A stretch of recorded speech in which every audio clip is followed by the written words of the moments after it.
Naoya Inoue ay kasalukuyang nasa isang sitwasyon kung saan kinakailangan niyang maghanap ng isang panibagong kalaban. Ayon sa mga ulat, ang mismong manager ni Naoya Inoue na si Hideyuki Ohashi ay inakusahan mismo ng ama nitong si Picasso na siya ang nagpasya na itigil muna ang negosasyon at maghanap muli ng alternative or easy fight para dito sa The Monster.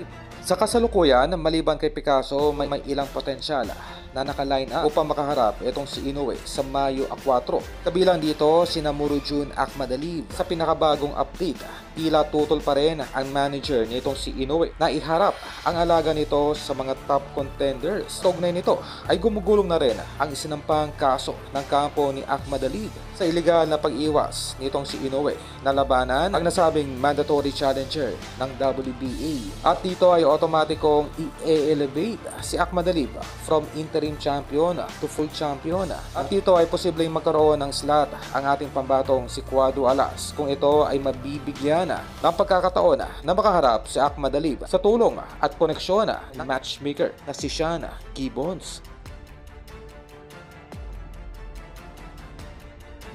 Kinumpirma ng Manny Pacquiao Promotion na sila ay muling nakipag-ugnayan sa Saudi Arabian billionaire Turki Al-Sheikh upang ipresenta ang mga piling fighters ng MP Promotion bilang kalahok na itatayong Super Bantamweight Series ng Saudi Promotion.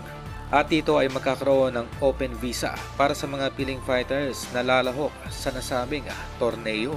Ito ay ang tugon ng bilyonaryong si Al-Sheikh upang maging competitive ang lower division, partikular sa division nitong si Naoya Inoue. At mula dito ay naatasan itong si Gibbons na hanapan ng mga dekalidad na match-up itong si Inoue sa oras na ito ay magpakitang gilas na sa Middle East. Ito ay magsisilbi ring isang pagkakataon para sa ating pambatong si Cuado Alas na makahanggang ngayon ay naharap pa rin sa mga kaliwat kanang hamon patungkol sa paghahanap ng promoters.